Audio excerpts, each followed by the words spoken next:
Тажикстанда 1992 жылы башталып 5 жыл бою болгон жарандык согушту басууга Кыргызстандын салымы зор болгон. Өлкөнүн ошол кездеги президенти Аскар Акаев, кыргыз саясатчылары, дипломаттары, аскердик чалгындоо кызматынын офицерлери жана тынчтык орнотуучу батальондун аскерлери элдештирүү аракетин көрүшкөн.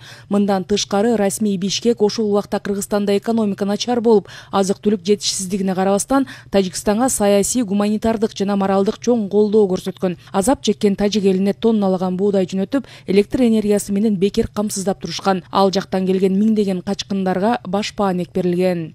Жардам он берип атат. Он онча мынча күрүч, май. Күздө баткенден эчке алып келип беришти.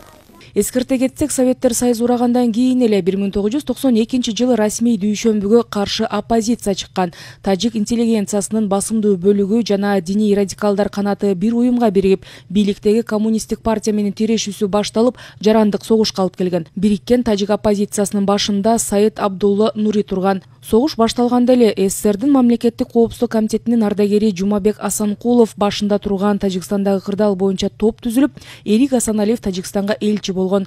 Ал айгышкан эки тарапты кантип элдештирүү боюнча кеңештерин айтып турган. Тажикстандагы тынчтыкты орнотуу боюнча сүйлөшүүлөргө ошол убактагы Кыргызстандын вице-президенти Феликс Скулов да активдүү катышкан. В 1992 году здесь проходила межпарламентская ассамблея. 1992 жылы парламенттер аралык ассамблея болгон. Мен вице-президент элем. Анда Эмомали Рахмон Тажикстанда депутат эле. Ал Тажикстанда оор абал жаралганын, тирешүү башталганын билдирди. Мен бул тууралуу президент Аскар Акаевга кабарладым. Ал мени ал жакка учуп барып, гуманитардык жардам уюштуруу жагын тапшырды. Кийинчерээк Тажикстанда 8 жолу болдум. Мени тынчтык орнотуу боюнча миссиясына киргизишти. Ал жакта биз бардык жактар менен сүйлөшүүлөрдү жүргүздүк.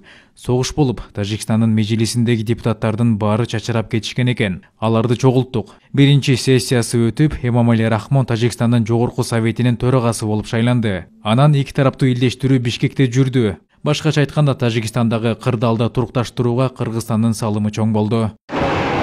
Тажикстандагы жарандык согушту токтотуш үчүн расмий Москва, Бишкек, Алматы жана Ташкент өлкөгө тынчтык орнотуучу аскерлерди киргизүү тууралуу өтүнүч менен Бириккен Улуттар уюмуна кайрылган. Бирок уюм буга макул болгон эмес. Каршылашкан эки тарап 1994-1997 жылдары Москва, Алматы, Исламабад, Ашхабад, Тегеран, Мешхед жана Ооганстанда жолугуп, бийлик бөлүшүүдө бир пикирге келе алышкан эмес.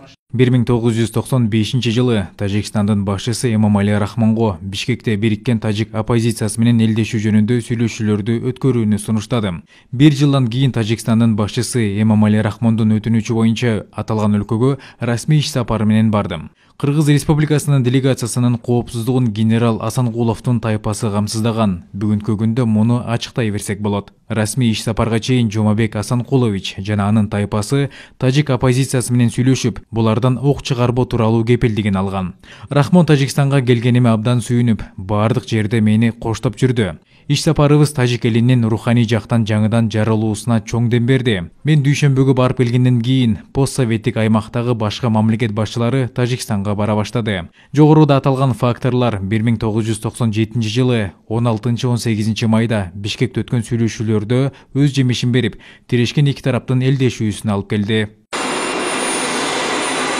Маалыматтарга таянсак, 1997 жылы 13 майда Эмомали Рахмон Бишкекке командасы менен учуп келген. Андан кийин бириккен тажик оппозициясынын лидери Саид Абдулла Нури, Ходжи Акбар Тураджонзада үзөңгүлөштөр менен келишкен. Сүйлөшүүлөр башталып 4 күн дегенде 18 майда эки тарап саясий маселелер жөнүндө протоколго кол койгон. Бул Бишкектеги сүйлөшүүнүн башкы жетишкендиги болчу дешет адистер. Протоколдун негизинде дүйшөмбү менен бириккен тажик оппозициясы Москвада тынчтык жөнүндө келишимге кол коюш белгилүү.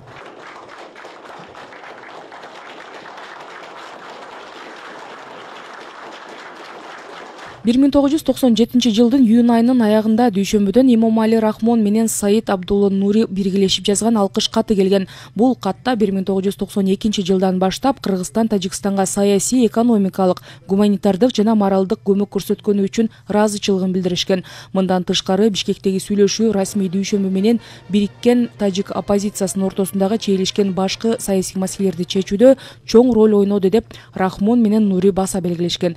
Бирок Эмомали Рахмон Bunдан 30 жыл мурда тажик мамлекеттүүлүгү үчүн эң оор мезгилде. Ал жакта жарандык согуш жүрүп жаткан кезде тажик элине саясий, моралдык жана гуманитардык жактан эң чоң жардам жана колдоо көрсөткөн Кыргызстан жана кыргыз эли болгонун унуткан экен деп жазып чыккан Аскар Акаев. Маалыматтар боюнча 1992-1997 жылдары кандуу тирешүүдө Тажикстан 300 миңге жакын жарандан ажырган. Эгер Кыргызстан ортого түшүп элдештирбесе, жарандык согушта дагы канча тургундун жаны кыйылып кетиши мүмкүн эле.